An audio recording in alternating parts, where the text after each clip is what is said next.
এই শীতে নাস্তা হিসাবে সবারই প্রথম পছন্দ চিতই পিঠা। আমি আজ চিতই পিঠা আপনাদের করে দেখাবো।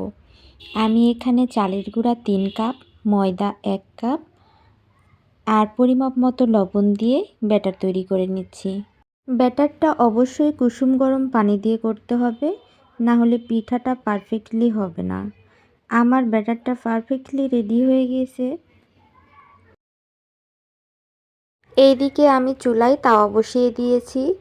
প্রথম পিঠা শুরু করলাম। এবার কড়াইটা ঢাকনার সাহায্যে খুব ভালোভাবে ঘুরিয়ে ঘুরিয়ে ঢেকে দেব। আমাকে কিছুক্ষণ অপেক্ষা করতে হবে। কিছুক্ষণ পর ঢাকনা তুললেই আমার প্রথম পিঠা রেডি।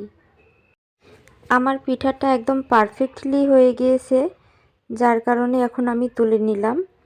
আপনারাও চেক করে দেখবেন যেন আটা না থাকে। আটা থাকলে কিছুক্ষণ অপেক্ষা করতে হবে।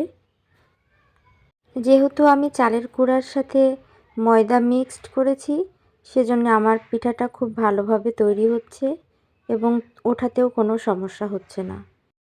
পিঠাটা আপনারা মাটির থালায়ও করতে পারেন। যেহেতু আমার কাছে মাটির থালা নাই, সেজন্য আমি লোহার কড়াই বা তাওয়াতে করছি। ব্যাটারটা পারফেক্টলি রেডি হলে মাটির থালা বা লোহার তাওয়া যে কোনো কিছুতেই করতে কিন্তু প্রবলেম হয় না, সুন্দরভাবে পিঠাটা হয়ে যায়। আর একটু সরিষার তেল বা পানি দিয়ে কড়াইটা একটু মুছে মুছে নিলে আর কোনো সমস্যাই হয় না। এভাবে এক এক করে আমার সবগুলা পিঠাই প্রায় তৈরি হয়ে গিয়েছে। এবার যে কোনো কিছু ভর্তা, সবজি বা মাংস যে কোনো কিছুর সাথে আপনারা সার্ভ করতে পারেন।